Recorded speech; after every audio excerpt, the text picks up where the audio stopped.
Okay, everybody out there in YouTube land, welcome to the big program.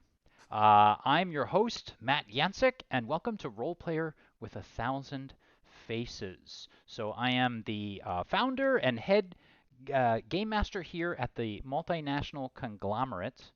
We have actually offices in Dubai, London, Tokyo, and I'm here in our Alston office off the Charles River right now, supervising quite a large team of cats.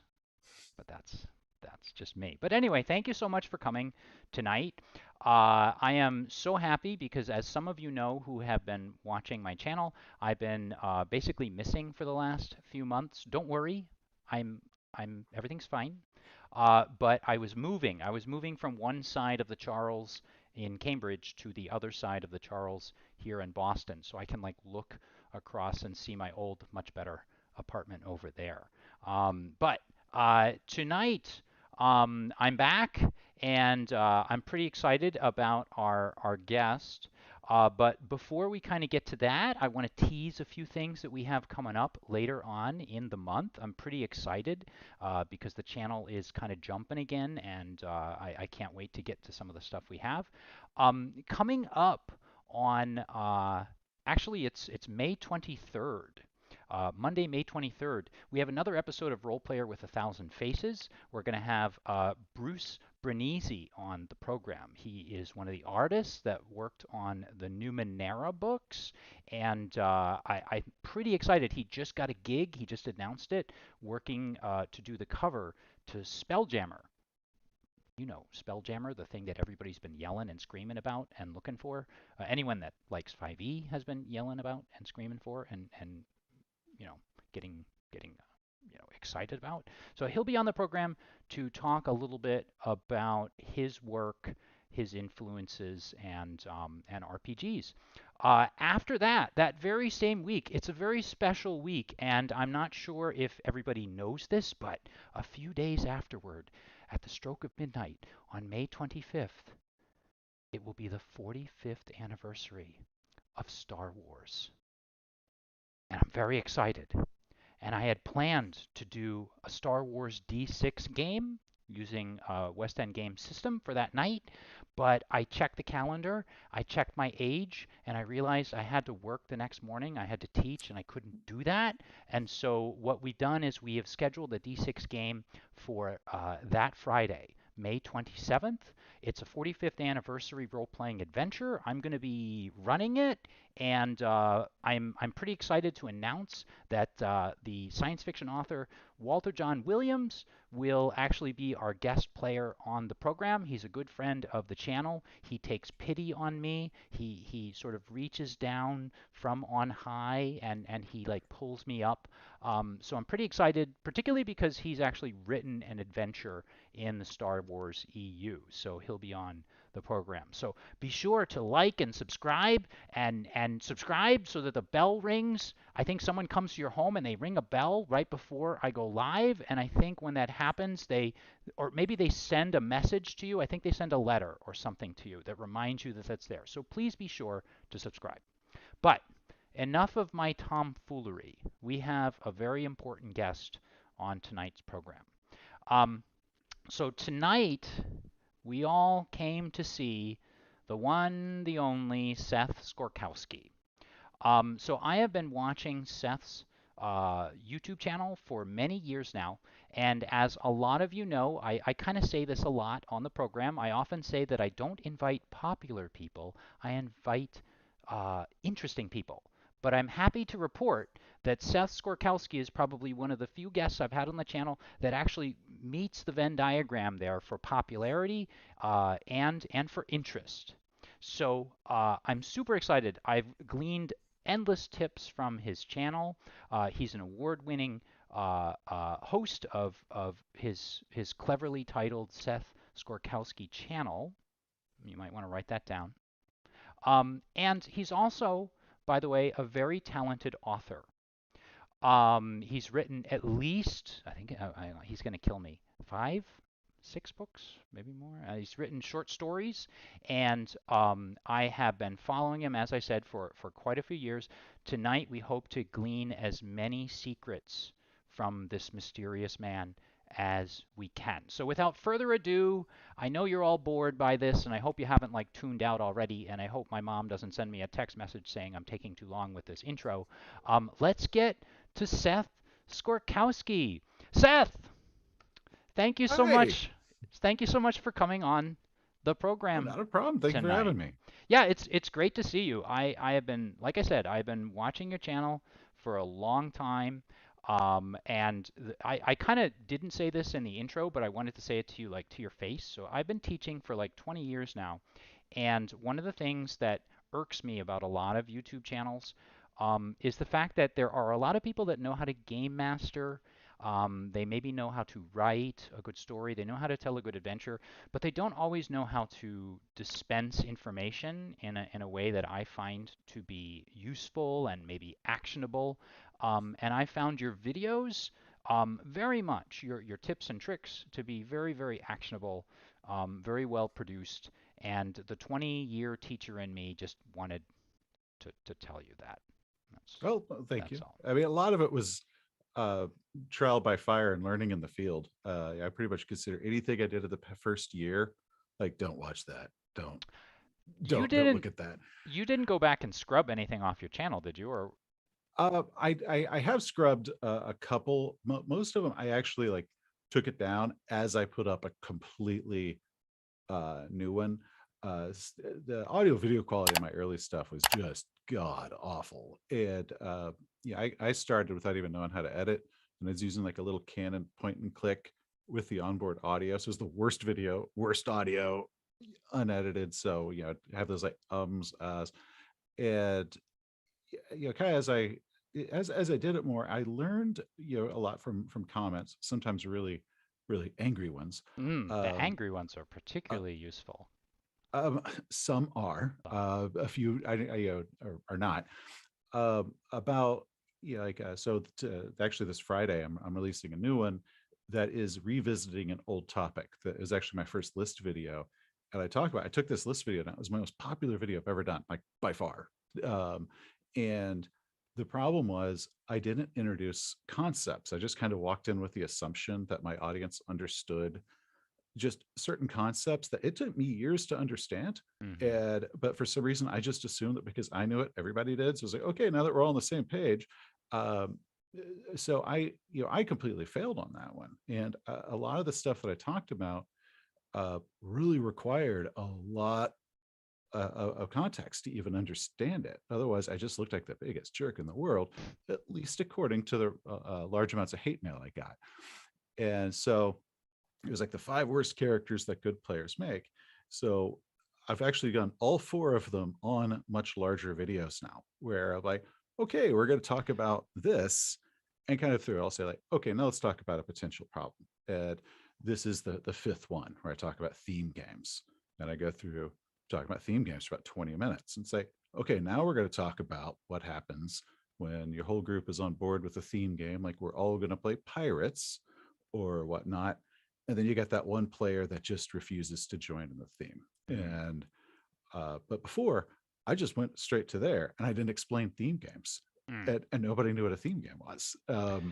Is it And, kind of fair to say, like in a way, because I know, and you can correct me if I'm wrong, but from what I understand, you started out, you were primarily a writer, and then you came to YouTube because someone had just sort of said, well, you should go to YouTube and you can kind of blow up and you can promote your books that way. So, no, please. well, so my first novel came out in 2014, and I was having dinner with some friends of my wife's, much older couple, and the husband actually does marketing for a living. Said like, you need to go on YouTube. It's the second largest search engine, second to Google, who also owns YouTube, and that's how you get your name out there. And I don't know what to make a channel about. I'm a debut author. I don't have like, I'm not a super experienced author that can talk about writing Mm, on for 80 different videos. Brandon right. Sanderson's got that. How the hell can I compete with that guy? And I kind of sat on that for a couple of years, and eventually everything aligned where I could just quit my day job, and I was at home all the time. It was great, and that was 2.5 years later, and I ended up having a terrible game, like a game where I had to eject a player that had Mm. been with me for years. Like it was terrible. And as part of, I guess, my grieving process, I basically wrote down what I still refer to as the RPG social contract of this is what is expected of everybody around the table and how you get a game, to work. And I decided to post that on YouTube. So I set up a camera, crappy camera, no rehearsal. I just did it. Mm. It was like a 30-minute video that was bad, but it at least got that started. And then so the Right. next week I did another, and then another, and then over a few months, you have to find your voice. Anytime you slap a camera in front of someone, they have to discover what their voice is. Right. And so, but it really took quite a bit to get me started. There wasn't just and then I started a YouTube channel because someone told me to. It was like they told me, and then 2.5 years later. Right. Well, can we rewind here? And I know that, ladies and gentlemen, what I usually do is I send the questions in advance to my guests, not because everything here is rigged or anything, but I want them to be sort of, prepared. And some people do better when they have questions beforehand. We are already off the rails, but that's okay because I'm interested in hearing a little bit more about. You mentioned how you were able at a certain point to quit your day job, and this is every writer's dream, I presume, is you can, quit your day job and you can focus on your writing. Now, is that what you were doing? And if so, what was that? What is that sensation like? There are millions of aspiring writers out there that want to know, like they want a taste of that. Well, yeah, writing is just a part of it. Um, there's been some very good investments Hmm. that we made, and I've also got a rock star wife who's Hmm. extremely successful. Hmm. But we had basically hit the point where we had just got everything in place that was like, I say we go for it, and uh, did. And there's, I guess, like probably about the first 6 months, there's the I'm going to do all this stuff around the house, and then you do them. It also is like, well, crap, I got a ton of time on my hands, Mm. and that's when the YouTube channel came about. And it's ended up that the YouTube channel has like far surpassed the writing career as far as popularity and everything. So instead of being like an author that does YouTube, I've now become a YouTuber who also happens to be an author. I mean, they just completely switched. But yeah, I don't know, they scratch a lot of the same itches for me. I've Hmm. got, it's kind of like my solo creative period, uh, all that. So Hmm. I'm loving it. And also, unlike writing, I can spend 2 weeks, put together a video, and immediately get feedback if I did a good job. Versus, Right. you spend like a couple days or weeks writing a story, spend months waiting for it to get published or trying to sell it, and Yeah. then maybe you'll get feedback. So Right. The gratification is much quicker. Does that kind of help you out? I mean, I guess this is kind of a bit of an understated question, or it's maybe an obvious answer to this, but does the gratification of like hearing from getting that immediate kind of feedback of hearing and maybe seeing how many views your video is getting or your reviews got, does that help propel you, or is that oh, something you're? absolutely. I that the feedback of you what you're doing, people are noticing. With writing, you don't always know. Um, like you're almost like you ever like beg your friends like, can you like review Mm. me or something, and especially if it's like a magazine or anthology stuff, you don't even get access to what their sales numbers are. So you're like, Mm-hmm. man, I spent a lot of time on this. I got paid, but I'd also like to know, like, are people reading it? Do they Yeah. like it? I don't. It's a mystery. Uh, and also, by the time that story comes out, it's been so many months that you've almost forgotten about it. You've moved on to several things. It's one of the difficulties when you do a book release is when you're being interviewed about it. I'm usually like 2/3 of the way through the next book. I have to like stop and like remember like, okay, what the hell was Right. going on at that time, Right. because my brain is so focused on the current project that the old one. even though to audiences it's new, to me, it's probably 2 years old. And then especially after editing, like I'm sick of it. Right. You kind of want to just get rid of that's it's interesting because I talk to so many aspiring writers and I have a lot of friends. I'm an English teacher, so I seem to like they become like attracted to me instantly and they want to hear my thoughts on stuff. I talk to a lot of aspiring writers who've been writing the same novel kind of endlessly for 10, 15, 20 years. Was there something that so I guess you were fortunate in that you had an opportunity to quit your day job and focus 100%, I assume, on the writing. Um, what was it like putting that? I presume this is. I presume that you'd been writing a lot before then, but what was it like putting that first one together and thinking in your head, Mike, this is exact. I'm going to take this to an agent, or I'm going to take it to a publisher, or did you have a, were you more confident? Were you more serious? Were you carving out more time? How did that work for you? Well, I started writing seriously shortly after college. I graduated college. I moved away from all my friends and who were all still in school. So it kind of became what I did Hmm. when, during the week. And so it took 2.5 years to finish that first novel. And then, of course, being fantasy, it was going to be this big series. So then I'm like working on the second, and I started trying to pitch. I had to learn what like how query letters work and all that. And this was back in the dark days of like 2007, 2008, I think. And at the time, like agents, most of them they wouldn't even take email. You actually had to mail them the query Right. letter An with a envelope. Yeah. self-addressed envelope Right. for them to reject you, so you could mail Yes. yourself bad news. Yes. And so I went to agent editor conferences, and it gets frustrating. Meanwhile, I was selling some short stories for my black that eventually became my Black Raven collection. Those are Hmm. little individual story sales that were going up here and there, so that the collections are kind of like just collections of other stories from different venues. And finally, I got guilted into going to a conference in Dallas. Some friends of mine actually were part of the people putting it together, so that's how they shamed me into going.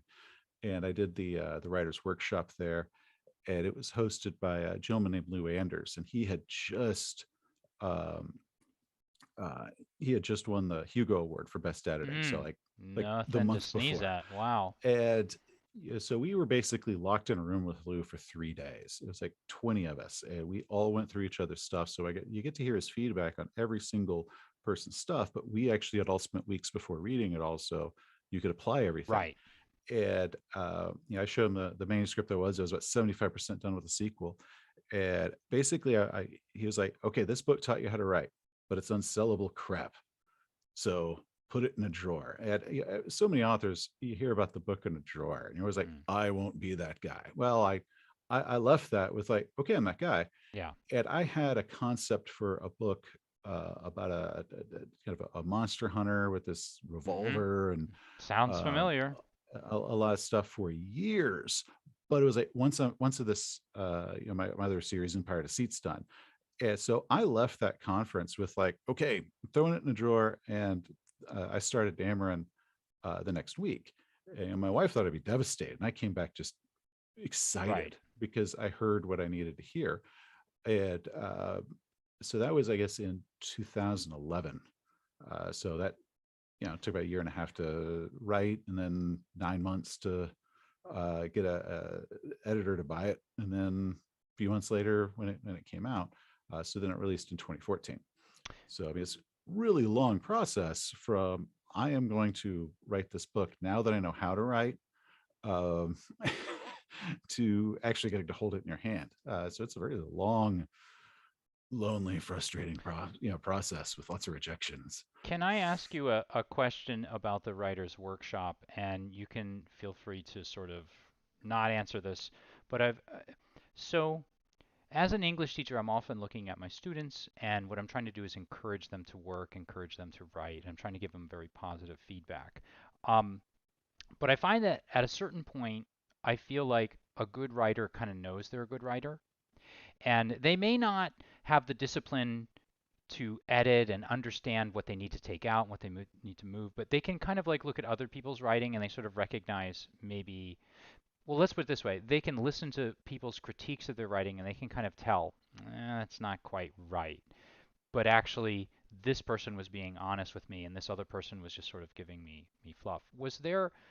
Did you get the feeling like, looking back on yourself back in that era, knowing what you know now, and then having come so far in your novel writing career, what do you think about Seth back then? Did Seth know what he had to do, but somebody kind of had to tell him what to do, or do you think?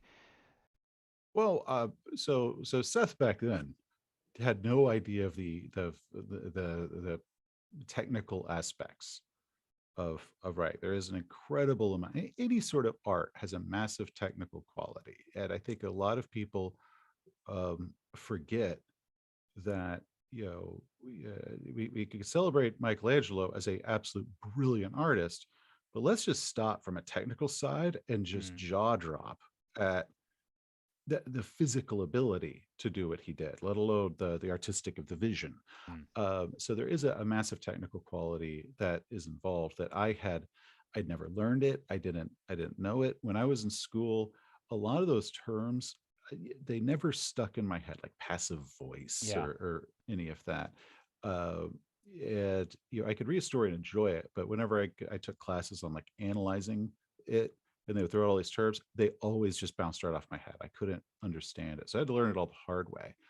And I actually joined an online writing workshop, which I always pitch. It's the OWW, Online Writing Workshop for Sci-Fi, Fantasy, and Horror.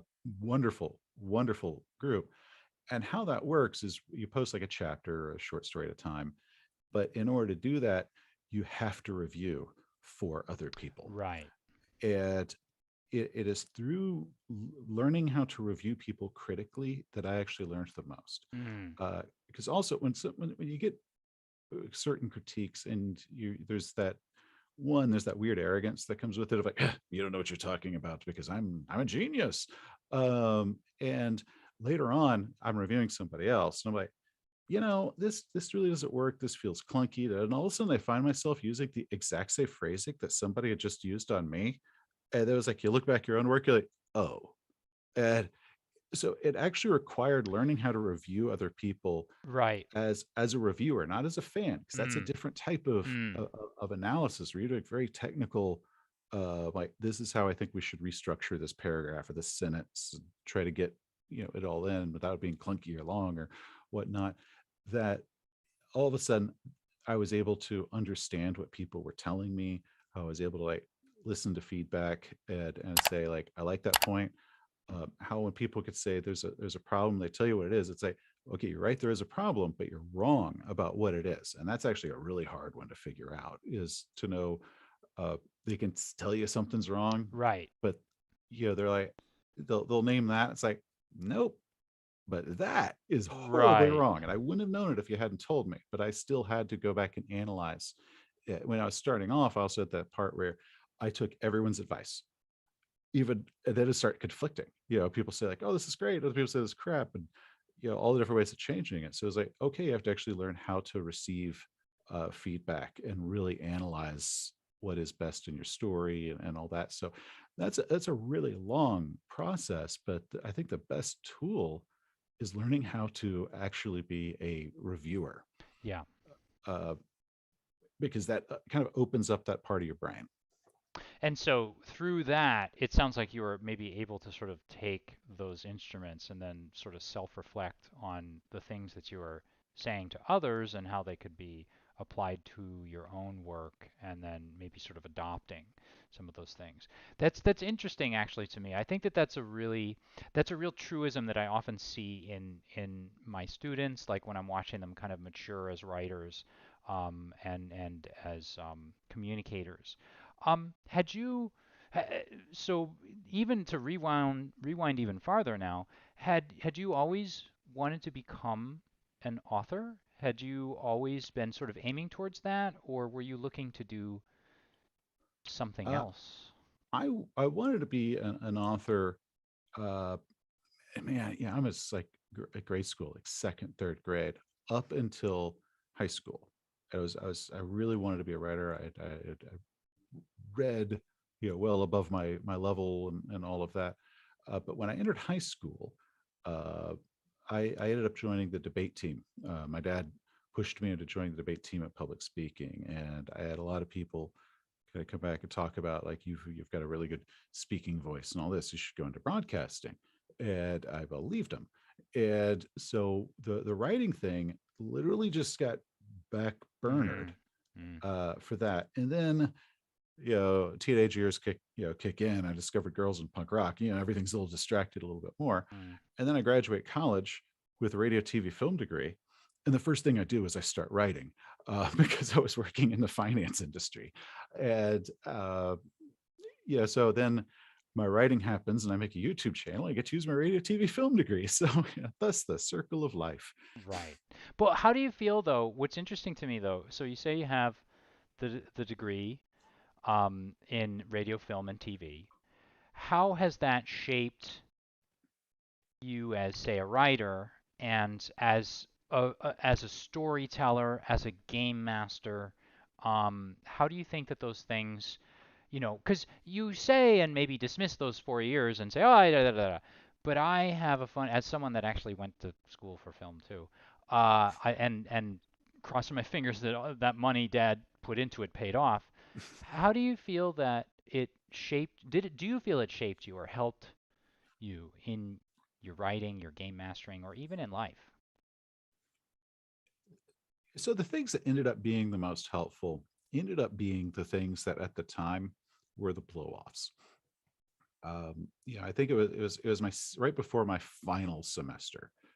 My advisor pointed out that I had qualified for a minor in anthropology, and it's because I had taken Oh, just about every anthro class I could. And he's like, "You're the only thing that's keeping you from getting a minor is you have to take Intro to Anthropology, like oh, 101 freshman course." I was like, and you can get a second major in anthropology if you add on these other two courses, and those were like sophomore level. mm, And I was like, I am in my final semester of college. I have saved some of the horror, the crunch classes yeah, for this time. The last thing I want to yeah, do is take a freshman intro to anthro class. I've been taking senior level anthro courses for a while into all this stuff, but those actually ended up being some of the most useful mm, courses, especially a lot of the ways of how I can look at different cultures and whatnot, which is real handy when you're doing writing, uh, how to be able to look at things that way. Uh, Out of the film courses that I took, I ended up taking mostly analysis courses, and I took a blow off course on film criticism, which years later has been the hands down most useful course because it talked about how to review and criticize film and all the different layers to it. And so it's one thing to like say like I liked it, but it's another to actually be able to critique it and all that. And that was just an easy A course I took because I was just going to watch a movie a week and write a mm, one yeah. page review of it. Like how freaking easy is that? And that ended up being the one that I learned a lot of really useful stuff that I've continued to use through there because I could use it to apply it to reviewing books or games and that sort of thing. So then speaking of that, were there films, were there works, were there uh, books or television shows that were particularly influential in sort of either catching your interest or maybe shaping you as maybe the creator that you are today? Like, Oh man, tons. One of the things a lot of authors get asked about when their novel comes out, you're on these Reddit communities and whatnot, is like, what got you into fantasy? And everybody always mentions, when I read The Hobbit or when I read this and read that, and I'm like, Dragon's Lair, which was a cartoon I started watching when I was about 3. the And cart. then right after that was Thundar the Barbarian. And then there was the Smurfs. And then there was He Man. So what got me into fantasy Hmm. was well before then. because those were the cartoons that I watched when I was younger. And then later on, when it came to gaming, um, when I think one of the generational things between like older gamers versus the new generations of gamers also comes down to how media was consumed. So back in the '80s, you had Adventure of the Week. You jump onto Magnum PI or the A Team or whatever Hmm. else, and you get an adventure, and then when it's done, you're done. Yeah. And then the next week, it's not even referenced again. Like Yeah. maybe the bad Right. one of the bad guys will show up once twice a season, but after that, if you missed the episode last week, don't worry, it means nothing. Mm. um, Versus at the beginning of the 2000s, we started getting long running series. We started getting movies that required multiple films. Lord of the Rings came out. It wasn't like Star Wars. We had Star Wars that you could stop. I watched the Yeah. first movie. I had a whole movie and Yeah. I'm done. Lord of the Rings came out and it was like it just stops, and then you have to watch the other two to finish a single story. And then we started getting long running dramatic shows like that where you couldn't miss it. The soap opera formula suddenly hit mainstream. And that's when we started seeing a big rise in the gaming community of the longer epic campaigns, because these are people, this is how they had been consuming media. It was Game of Thrones uh, versus me. That was the A Team. Right. Um, so I think that there is a lot to be said about how entertainment and media is kind of consumed, and our perceptions of what it is we want. When we enter gaming, because we're doing a story. It's collaborative. It's with our friends, but we kind of follow the pattern of how the stories that we encounter work, which is now long form. But for me, it was like, okay, this week we're doing this, and Hmm. then next week we're doing something totally different, But and it's the same heroes. you know what though? What I find interesting, and I hadn't really thought about it. So I have a funny feeling we grew up kind of in the same era and watching a lot of the same stuff. I mean, I was watching Stephen J. Cannell stuff every like I think there was something by him on like every night. I watched the A Team, and I watched like a ton of stuff like that. But you know what's interesting about those interchangeable episodic TV programs is they all follow that arc, right? So there's a standard arc. And I wonder if like people like you and me that were watching this when we were little kids, um, kind of in a way that you can't quite we wouldn't have been able to articulate, but we can kind of figure out now. I wonder if we were basically having that arc hammered into us episode after episode after episode after episode in a very clearly defined way, right? Because there's always like this, there's the problem in the first 5 minutes, there's calling in the A team 5 minutes into that, and then they either decide maybe they're going to do it or they don't. Then they decide they're definitely going to do it, and then they commit, and then something happens where there's a twist, and like the A team loses, and it looks like they're not going to do well, and then they come back, and there's some sort of a surprise, and then Hannibal puts a cigar in his mouth and says, "I love it when a plan comes together," and BA says, "I'll never fly again," and then he drinks the milk. So like You missed the part where a car flips, but other than that, you that's just right, nailed and every nobody's episode. that's Nobody dies. and nobody dies. I was going to say they're firing M16s, right? So I wonder if we're having this kind of hammered into our heads over and over and over again. And so that generation is the one that grows up to start writing shows like the Sopranos, where they sort of push that farther, right? And so an episode, I think The Sopranos was the big one that kind of start. I mean, there was stuff like Hill Street Blues or Saint Elsewhere or those shows like at 10 o'clock that you could watch, and they sort of had this long story going. But The Sopranos was the one on HBO where they really started to extend it, and I wonder if it's like a generational thing where like people our age are more responsible for writing a lot of stuff that's out there, at least the television and entertainment stuff now. And so we're seeing longer stretches of it because we're so used to that mini form, and now I don't know. Well, part of it is, it's what's in vogue. Because yes, The Sopranos, it was what I would say for TV was the big one. That and Lost, Mm. and one of those is absolute brilliant, and the other is crap. You Uh, decide, viewers. I have a weird beef with J.J. Abrams Doesn't over Lost, everybody? Mm, just because it existed through hooks. There was never payoff. It was yes. just Yeah. hooks. I think he's the best in the industry, probably ever at a hook, but he has no idea what to do after he hooks you, except for throw another hook but and distract you that way. Um, so part of that was with you had shows like Lost where people would come back every single week. I have to know what happens next. I have to know what happens next. Versus, but before how TV had always worked, whether it was I Love Lucy or Gunsmoke. I mean, we can go way further back. If you missed an episode, no big deal. And it didn't have that like I have to know what happens next. Otherwise, I'm lost forever because I won't know the answer to whatever that they're promising that they're going to answer next episode or whatnot. And that to me is actually really what caused it to push because it is a good storytelling technique, good hook, love it.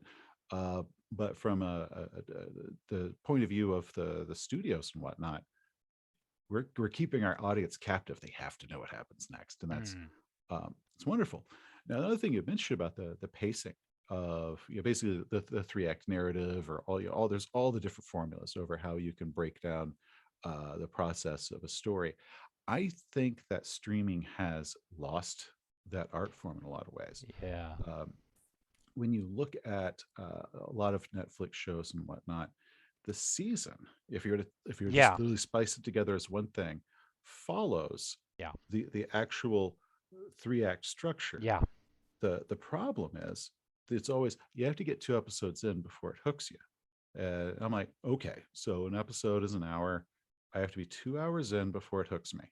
Okay, let's flip this back to Indiana Jones. Mm, In 15 minutes, right. I have met this guy. I've learned some faults about him, like he doesn't like snakes. I've had this adventure with him. Yeah, I've met the bad guy. I'm absolutely committed to this dude.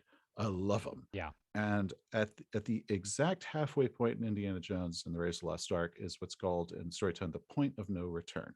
The hero could bail up until this moment.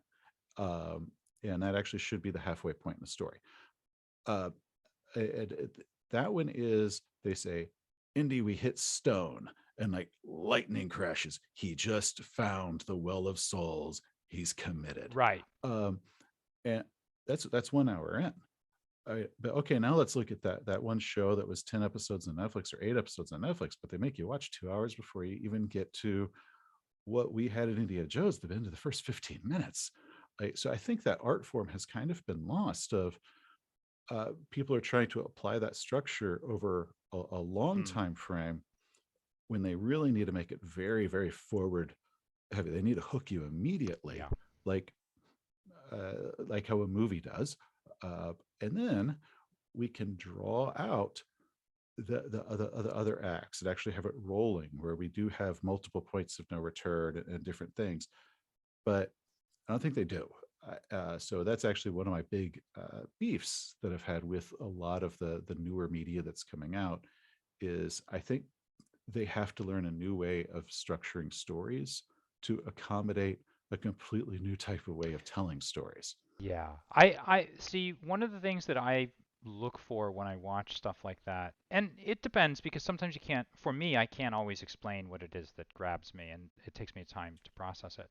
But what I've noticed is that with some, I think of the better programs, there's a story arc within the story arcs, but it doesn't Mhm. always come out that way. And like you're saying, I think that what happens is a lot of newer writers are taking it, or different writers are taking it for granted, and they're just sort of taking it for granted that when it drops on Netflix, you're going to sit there and I have 2 or 3 hours to catch someone. I don't need to take 1 hour. And um, I wonder, like, I kind of, I do agree with you. I wonder, like, what is the point of that then? Why are you doing it as episodes? Why don't you just do it as 2 or 3 3-hour movies or something, and try and catch someone that way? Because then maybe each act is a movie in and of itself, and so you could kind of create a false climax or a false sort of, like a false climax with like a false denouement, all that stuff, and sort of come out each one. Or you can there are a lot of ways of doing it where the new Battlestar new the remake of Right. Battlestar Galactica. I thought was a spectacular way of we actually have an entire series, a beginning, middle, and end saga, but in it were these individual chapters Mm, that had their own story within it. And on that show, you were actually very quickly hooked into the world and what's going on. And then the process of what they're doing is kind of evolving. But at the end of the first episode, I guess was their kind of like their mini movie. They're like, we're going to go find Earth, and that remains the goal up until the very end. But in there are new sub ones like we just lost all our water. We've got to mine water, and we have to have a form of government because mm. we don't. And all these things were going on, these dramas, and those became the individual story arcs that we were having. Sometimes they could last multiple episodes, and there was a good ebb and flow to it. But the overall goal of we're going to fight Earth was just always there. Um, so I thought that was a way of you could do it very well.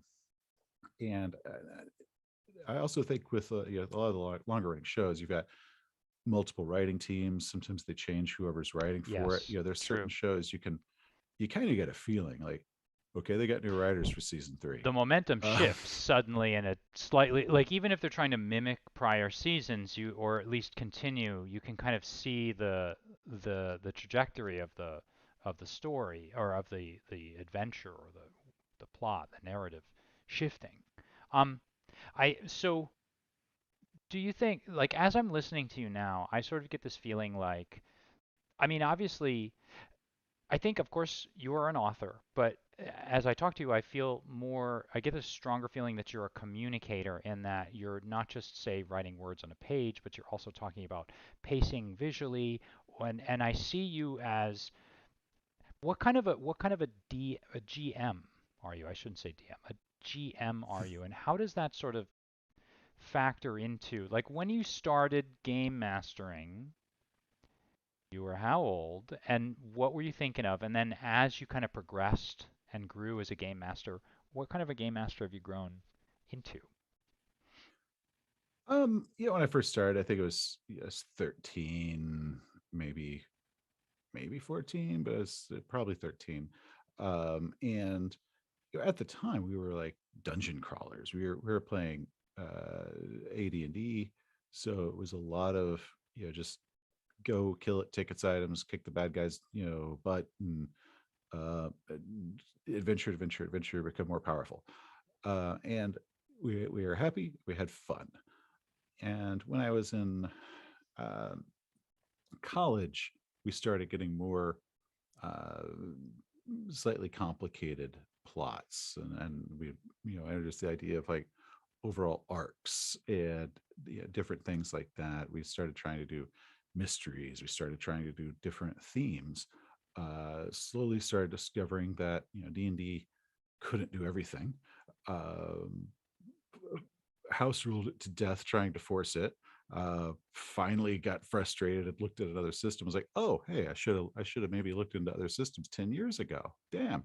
And then started kind of reading some of the material that was out there for different things, as seeing how different games approached different types of things. There was a couple old Cyberpunk modules that I think a lot of people look at and they're like, no big deal. But for me, they were mind blowing Mm, because I had only done like dungeon crawls and that, and to like, kind of see the way that they talked about using skills was like, mm, oh, I think we've been playing this game wrong for years. We had no idea of its potential. right. Um, so now we do much more complicated plots. I love investigative games. You always have to like, I've got one player who's been with me since 99, and he's eventually going to figure this out. There will always be combat, but whether it's like the first focus or Right. the back end, because like we started doing a lot of more investigative games. He would make characters that couldn't do anything, like, and he'd be like, I can't, you didn't warn me. Like, dude, we've been playing together for 20 years. When do I have to keep warning you? I Right. think I think the notable thing is if I look at you and go, okay, it ain't happening. ta-da, that's the gag. But yeah, if I don't say that, just Right. assume at some point Yeah. after all the investigation, all the characters, and figuring it out the plot, um, guns and swords and bows are all going to get drawn, and we're going to have like great throwdown and finale. So kind of my focus on what we do has changed. Like stuff like we're going to get treasure and whatnot does not interest me at all. So I enjoy games like Call of Cthulhu where you can just start off rich. Right. And you just We don't need yeah. to worry about it. Yeah. Yeah. Um, so that that's changed a lot. My players are actually much more picky on a plot. They used to be able to handle more a lot more improvisation on my part where like don't think about it too hard because this plot makes no damn sense if you Mhm. think about it. Now they'll come back to me a week later. It's like, I was thinking about that. They like Jesus, guys, why am I being held to the standard of like, Any standard of of a quality. proper What's going story? on? Yeah. Um, so that's it. Now, the other thing is though, we are still, when we play, immature, horrible, just children. We laugh a lot. Even when we try to very serious games, it is usually very serious and very dramatic in between periods of just dig Yeah. apart jokes, and Yeah. we're just gonna laugh and be immature because that's why we do it. Because my players have played with me since '99.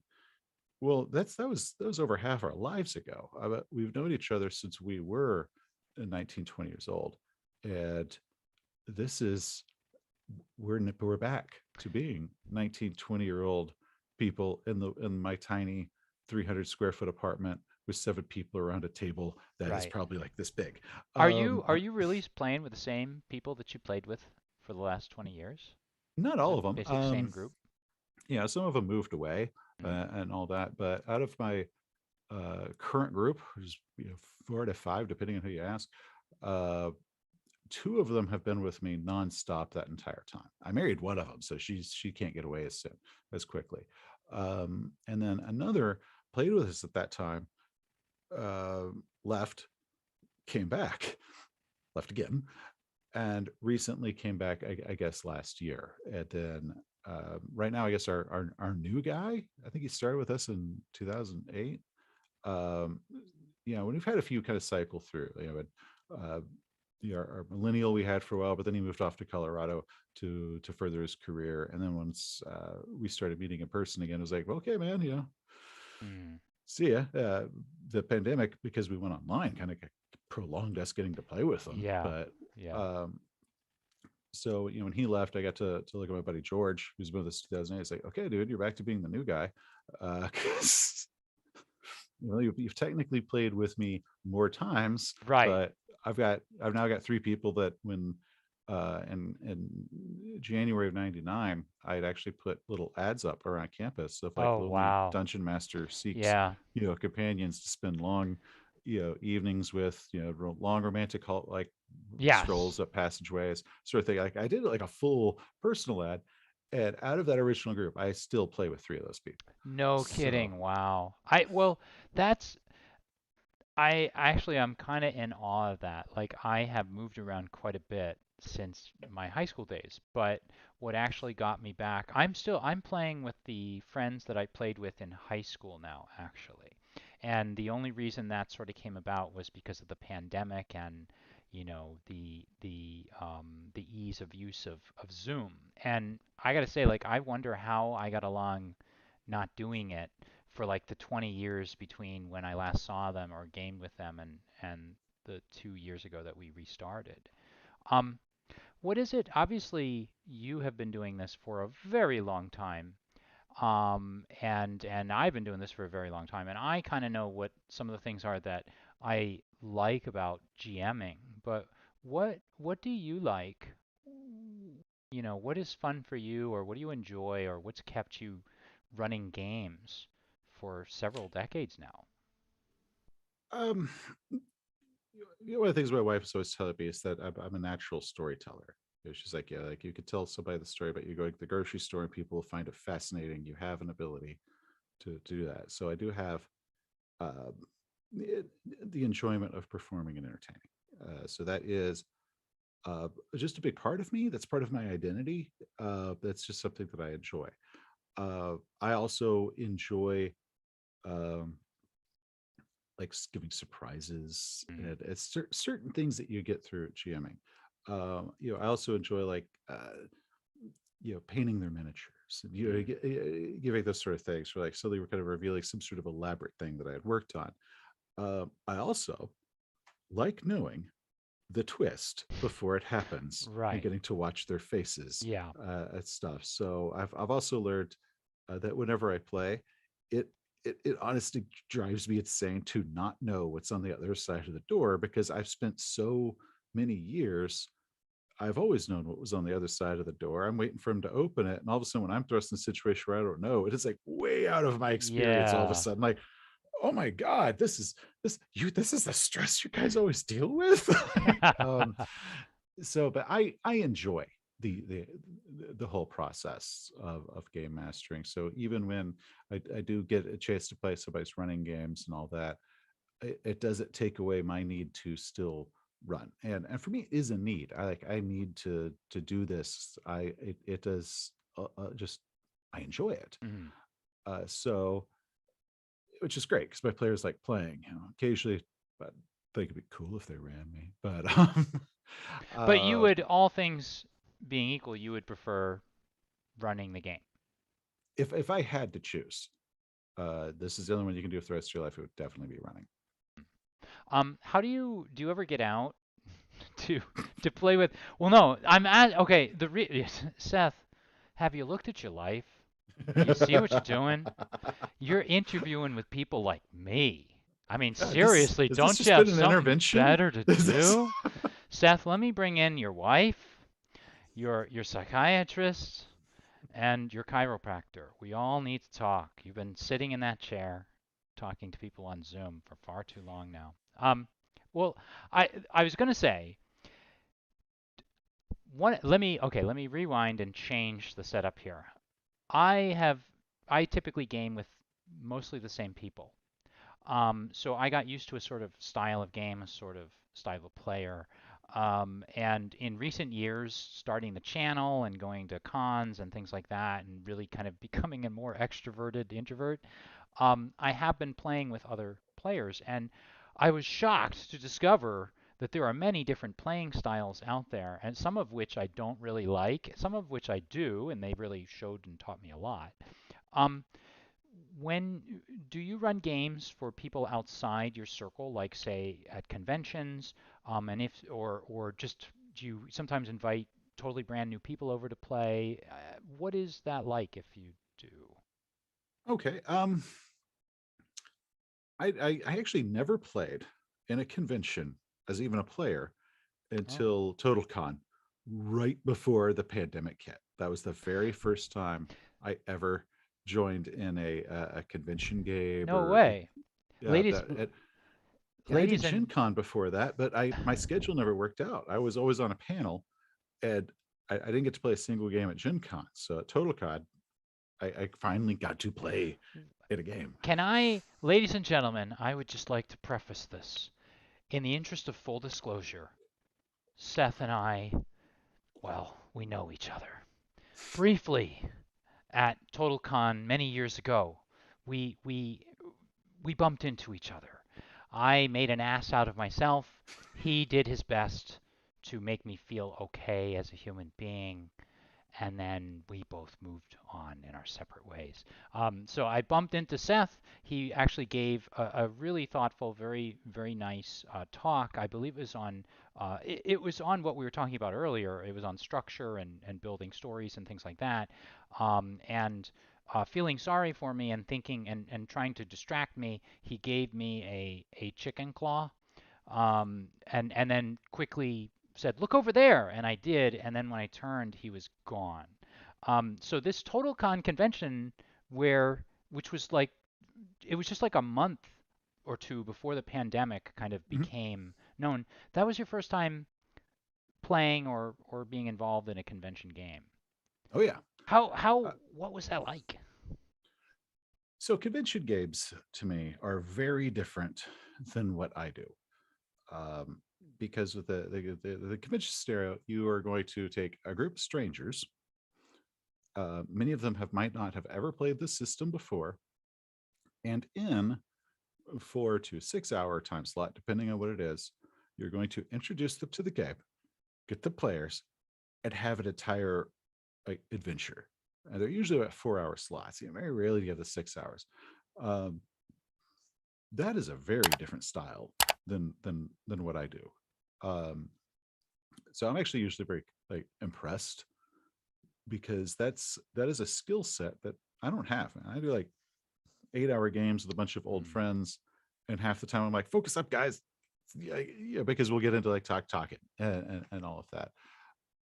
So I actually consider the concept of convention games and all that extremely intimidating, because I get asked a lot to do it. I'm like, okay, guys, see, that's not what I do. Mm. And I don't know, I wouldn't be that good at that. Mm. And I think a lot of people would what I said was oh, I want to play under Seth. It's okay, well, in order to play under me, you're my friend, and I think you're great. I think you're mixed with my guys, and you come over to my house. We have Mm. a lunch, Mm. and then we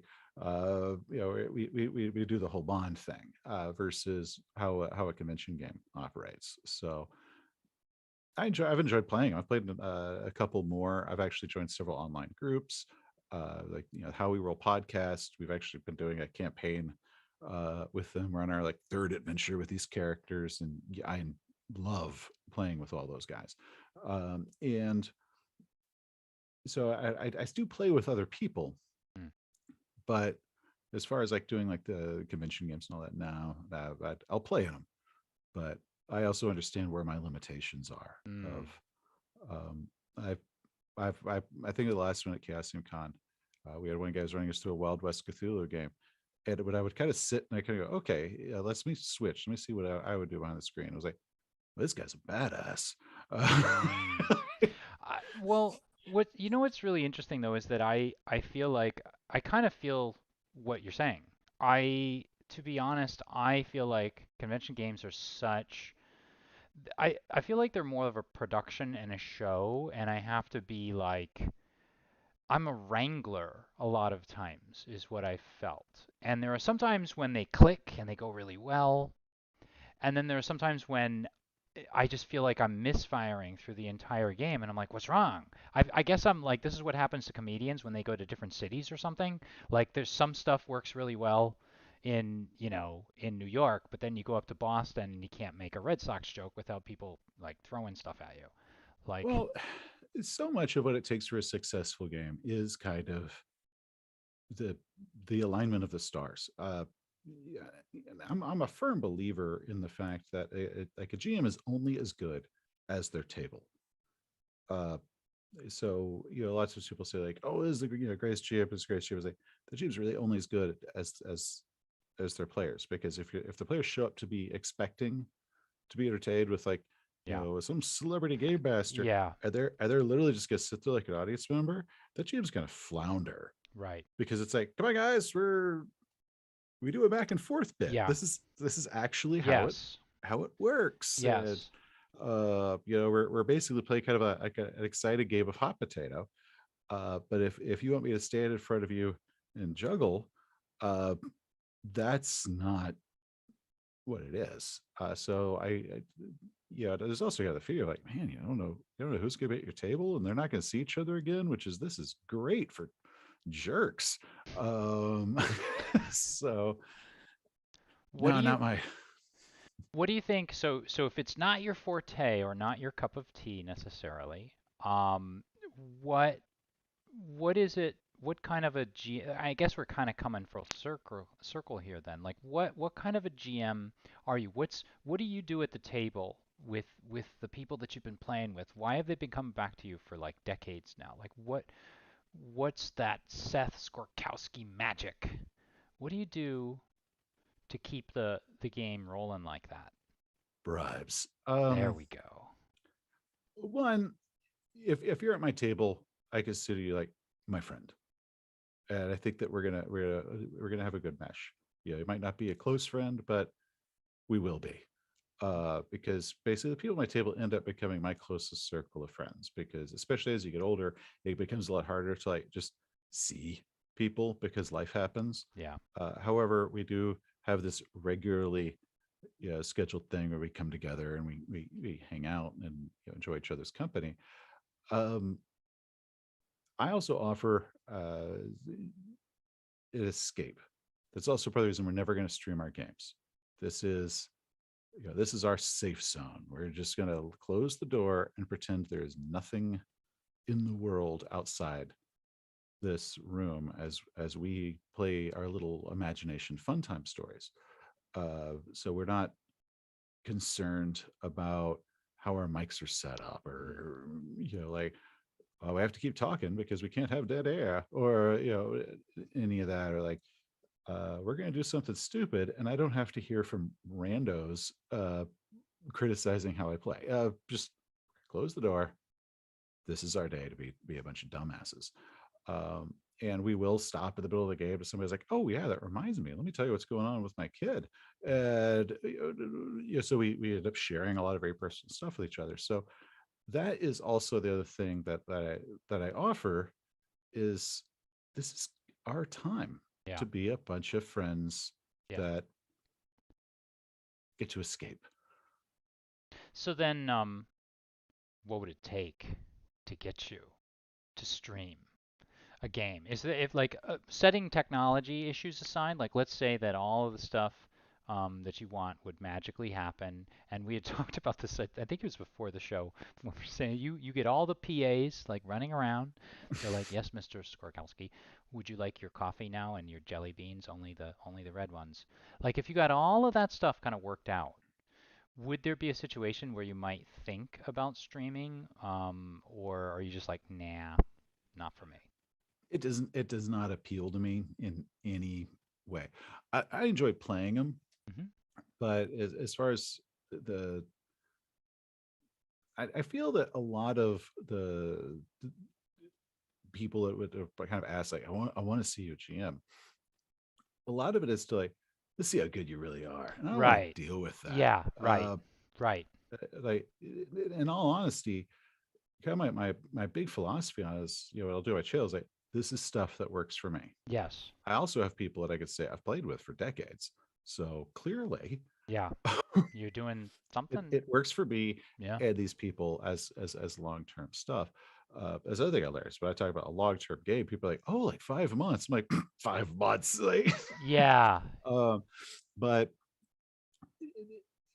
the concept of like streaming a game is like, no, because I don't want to deal with that. And I think maybe had I not developed this reputation and won awards and yet become this authority, I would probably be a lot more comfortable with it than I am now, Mhm.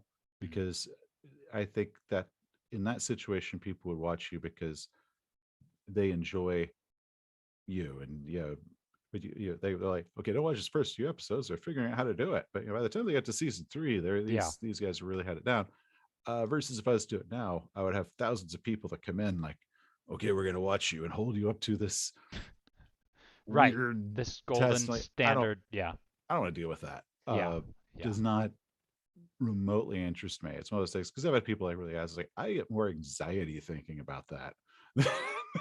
Yeah, it's hard. Like, what was it like? Now I know that, and I may not have seen everything, but I know that you just did a stream with, well, I don't know. Was it a stream with Glass Cannon, or was it like a recorded thing that you guys put up later? Yeah, we did that episode, or so we did both of them like back to back. Uh-huh. Even though they released them over 2 weeks. I mean, if you look, we're all wearing the exact same clothes. Um, Right. I think we did that in the early half of March, Uh-huh. and then they released it at the end of April. Um, so that was all over the course of one day. Mm. So I think it came to about 5 hours total. I think the first episode was Something three like hours. that. The second Yeah. was two. Yeah. Yeah. What was That was a what great game. I Well, I loved was it. gonna say, what was it like? Did you like were you first on there going, I never ever want to stream again? Or were you Like, okay, this is. I mean, obviously you were in a good mood. You played a good game. It was a enjoyable watch. Um, did it? I guess it didn't make you go, oh, maybe I could do some streaming things. Um, I've played in multiple stream games. Like I said, I mm, do the How We Roll podcast, yeah, which is Scott Dorward. He's one of the writers for Call of Cthulhu and different stuff. He's our game master. Um, then he gives Bud's RPG review that was hosted on Chambers of Roleplay. And those are like way more casual. So I don't mind that at all, because there I'm just a player. And that's it. And the Glass Cannon guys, what I really enjoyed about them, what I thought was fantastic about that, and I think a few people have kind of caught on, but I was kind of reading the comments on it. It's like, you're not seeing what makes them work so well. Is we would joke, you would laugh, but we actually stayed like locked on, focused, yeah, because we got through actually a really complex plot yeah, in a pretty short amount of time. Even though we did it joking and laughing, it would be like, okay, we're gonna do this little joke, and then we're like back on target. Yeah, yeah. look at this joke, and everyone was really good about basically passing the spotlight. Right. And it's like, okay, so when a lot of times you will end up with the character gets like so into character, it's like, okay, one, you hog the spotlight, two, you wandered away from the plot, like all these problems. And it's like they did a really good job of kind of passing that back and Mm, forth, like a really good improv trip, mm, and but also staying absolutely locked onto this is the objective, and we're not going to get uh, kind of lost in our own silliness. right. So they were actually, as gamers, very effective. They talk about the different types of gamers. There's the actor and the tactician, and all of that. I am much more of a tactical player, and actually most of my group is. So that's one of the things I occasionally have to do is like, hey guys, I need to like have a little bit more chaos. So we're going to bring in some new blood, uh, because you know that's just kind of how we do approach it. Of like, you know, very very strategic. How? So you say you're tactical player. And this kind of dovetails into sort of like another thing I was wondering about. Are you using minis at all? Are you using when you with your Zoom games? Are you doing Roll20 or oh, it's so tiny like because I have like 85 different screens going on and I see that I do have a stream for myself here, but I can tell I think I'm one of the people and there's someone else in it and I'm assuming it's Seth, but I don't know. But oh, okay, there are your minis. And you mentioned that. Yeah. Yeah, I use minis, and there's always the debate now of like your miniatures or your theater of the mind. Um, I do not know why it has to be broken into camps. I think that uh, with just about any tool, because minis are a tool. They're fun. They're fun to collect. They're fun to paint. They're fun to pour through and find the perfect one that looks just like your miniature. Yeah, yeah. There's all that. But as game aids, they're a tool, Mm. and there is a time and place for them, and they can enhance. And you use them when they enhance. And when you don't need them, don't use them.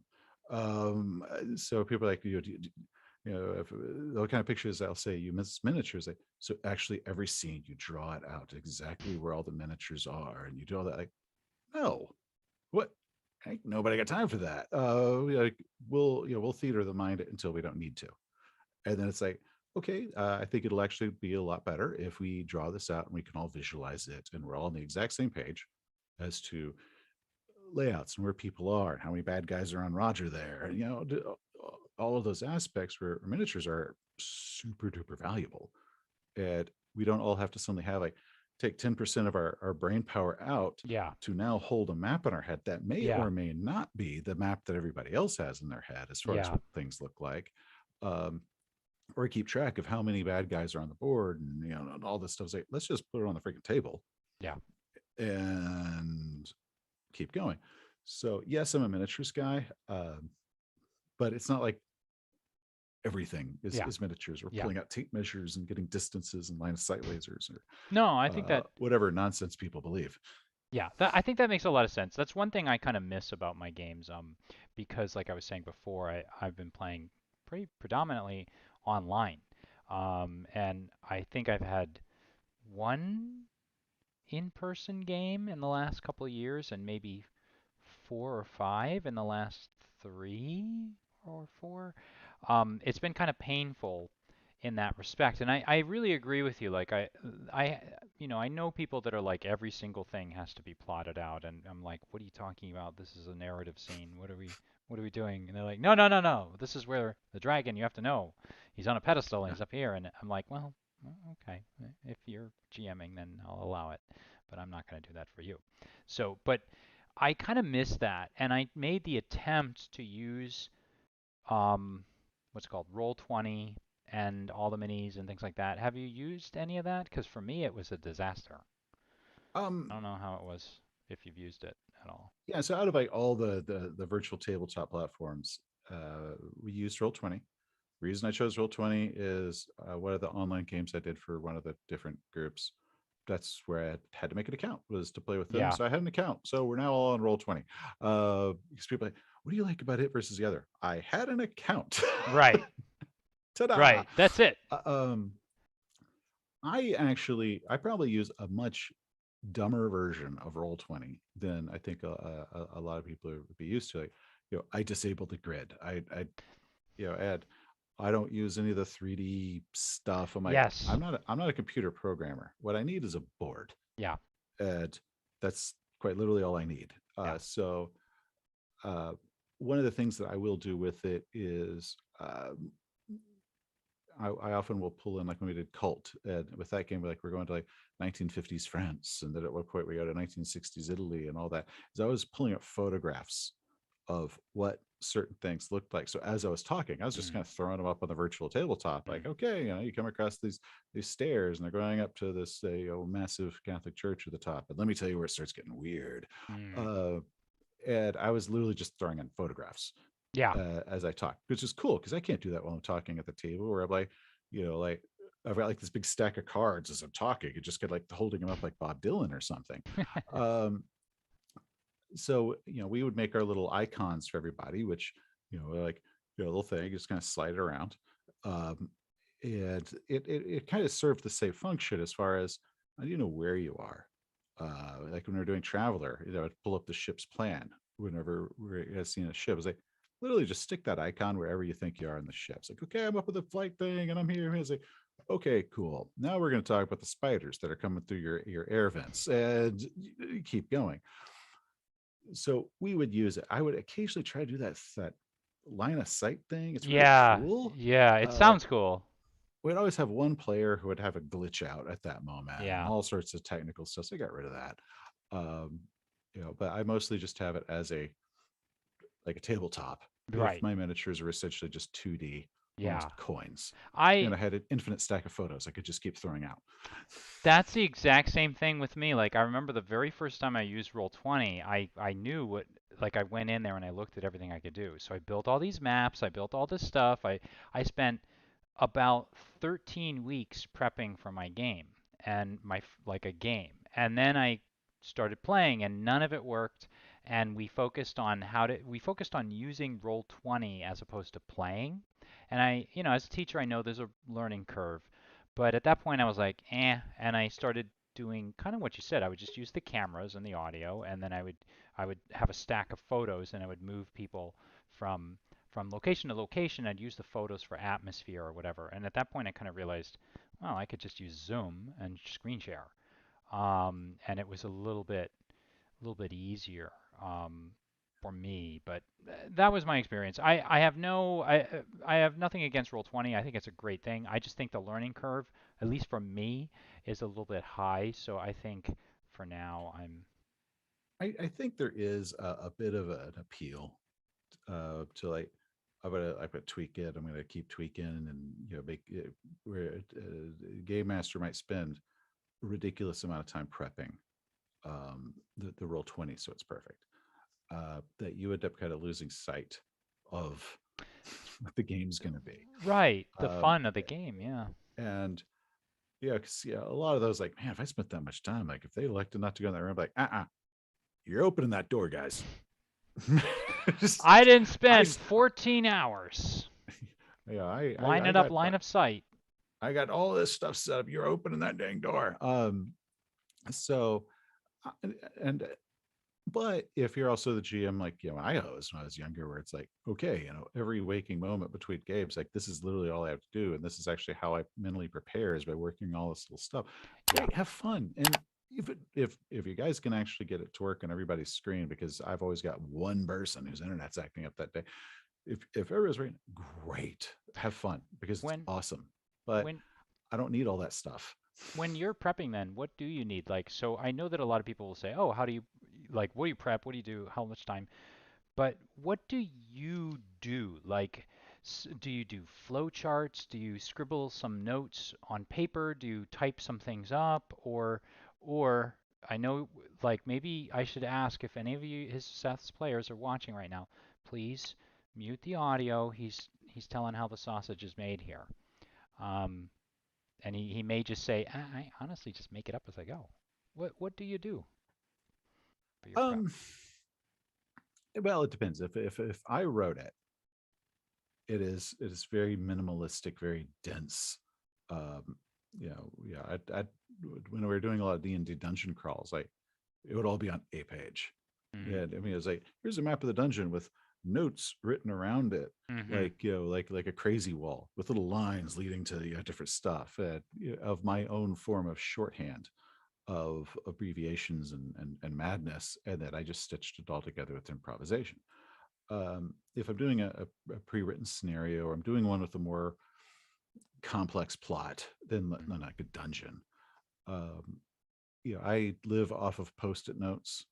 uh, I actually have multiple clipboards. Like I have the clipboard of all the stats of the bad guys, and I have another clipboard of this. I actually just picked up a 3-pack of clipboards earlier this week, because Wow, all you of my do go current through. clipboards are occupied with other things. It's like Right. I'm prepping this game, and I need clipboards at their all of them are occupied, so I have become a hoarder of clipboards. Um, It doesn't surprise and me. Like, no, I and mean, post-it notes, everybody's man, got their love them. things. What brand of Post-its and what clipboards do you prefer? Is there anything in particular? My favorite brand, and I Hmm. can't get it anymore, um, were the ones that I could lift from my previous job, by Right. by the shrink wrap stack. Yeah, yeah. Those were the best. Um, but now I usually just get whatever post-it notes. Like, I like classic yellow, or a color that I can write on. A lot of the colors are like so bright, Are it's they like I color can't actually coded? read this. No, Mm. because I don't really care about the color as much as I want the sticky to work. Yeah. I also like the ones that are like this big, and they got Hmm. like the lines written on them, like Hmm. almost like a little notepad Yeah. sort of deal. Yeah. I like those.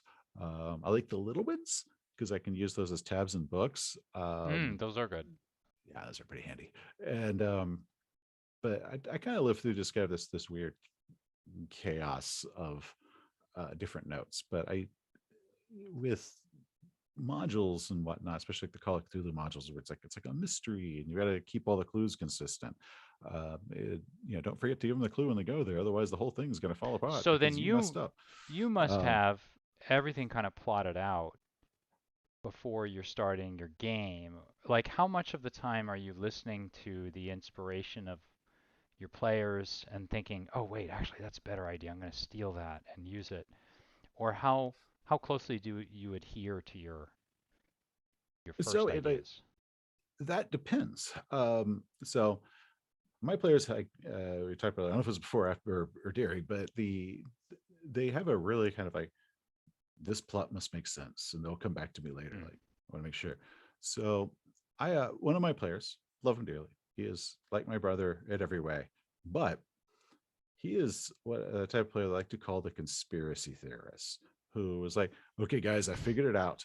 And the next thing out of his mouth will be the most random thing that I might spend Right. weeks trying to figure out how in the hell he came up with Right. that. Right.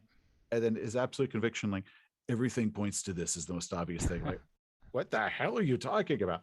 And then I hear advice like, you should listen to what they say and use that. Like, Right. no, I don't even know where that came from. And I've had games afterwards like, hey man, look, I just gotta know, where the hell did that come from? And he's like, well, so uh, So yes, I will take it if I can keep stuff to making sense, Mm. and very logical, because you know it's got a level. If I make a mistake, they'll often jump on that as some sort of red herring. Like, aha, we found an Right. inconsistency. It's like, okay, guys, let's pull it out.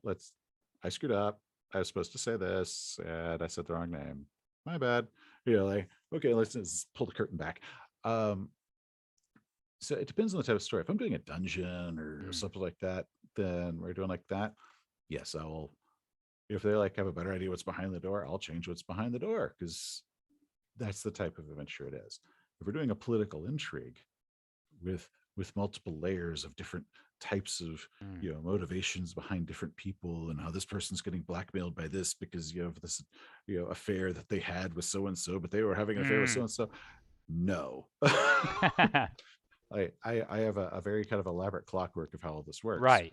Right. Uh, And you stick so to it it. depends on the situation. And it's probably the same thing with like advice with like miniatures, where people are like, oh, do you do this? Like, it depends completely on what we're doing. Right. I think it's great advice to add that to your toolbox, but not every game is a nail. So, but it's a good trick to know and use. do does your gaming inspire your writing or other aspects of your life at all? Like, do you ever come off of a game and you're like, oh, now I have an idea for this? Or even you just have like that warm glow after a really good game and you're like, ah, and then your next couple days are great? Or do you ever think, I'm going to steal that idea and use it in a book? Um, so my I've had several things have happened to games I've stolen and used in books. A lot more of it, like my Black Raven series Mm. of shorts. A lot of it, had its origins in that. But even with other my little monsters that I had in Ibenus, Mm. I came up Mm. with during a Call of Cthulhu adventure.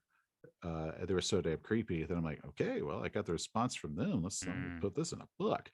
Um, a lot of times it's very separate parts of the brain, so they Yeah. don't really Yeah. uh, mesh as much as I think people would imagine.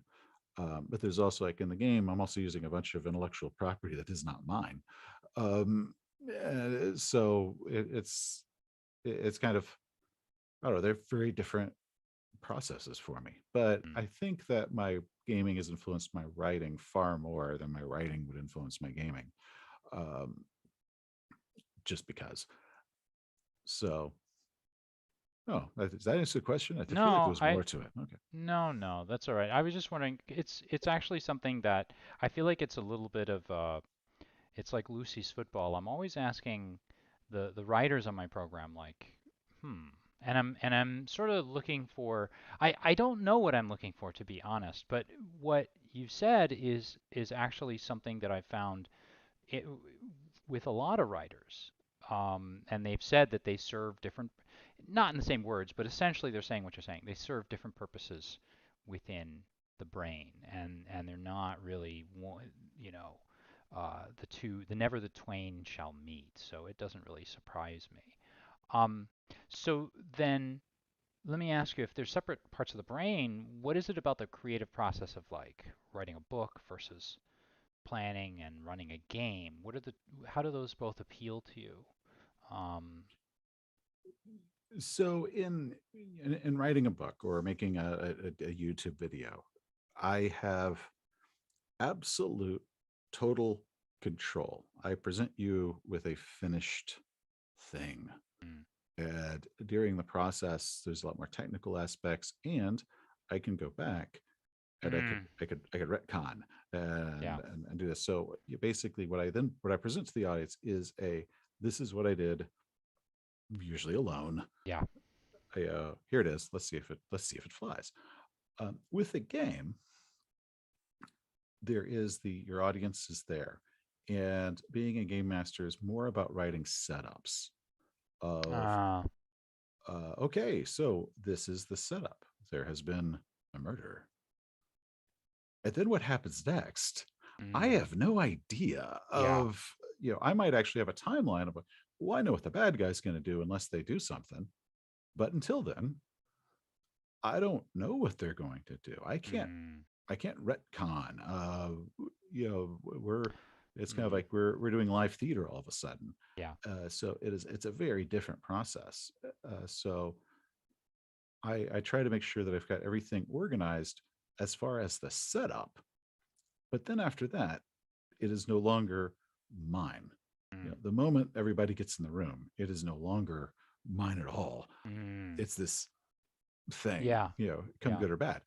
But when it comes to like writing, it's mine the whole way through. Everything, every aspect of it is I have full control over. So it's kind of how I differentiate them. What? One of them to me is social. The other is Right. my thing. What do you see? How do you see those two sides of you in the future then? Like, what's the future for your books and your writing, and what's the future for your gaming? Whether it be, you know, the channel or just you want to hole up in a log cabin somewhere and play with your buddies for the rest of your life, or how do you see Man, those I'd two love to things hold evolving? up and just play with my buddies the rest of my life. Yeah. With the writing right now, I'm not really working on anything. I think my last gig I did was 6 months ago. That was just a commission story that I was asked to do, mostly because the channel scratches all the itch Mm. uh, of this is my thing. I have a few, and I've also learned over the years that like when a good story kind of takes root, you've got to get it out, and we'll do Mm. it. But right now, I'm not doing I have to write something because I'm a writer and I have to write something right now Mm. because the creative part of my brain is being satisfied by doing the channel. Uh, when a story takes root, I have to do it. I'll do it. But that is where it is. Uh, I enjoy the process, but the I have a need to write because I have a creative itch part is completely satisfied with the channel. So that is in that. But then the gaming stuff is a completely separate thing. And if I would like to keep gaming until we are all old and gray, Mm. and in a retirement home. So uh, that is part of just how my friends and I our relationships kind of Mm. work.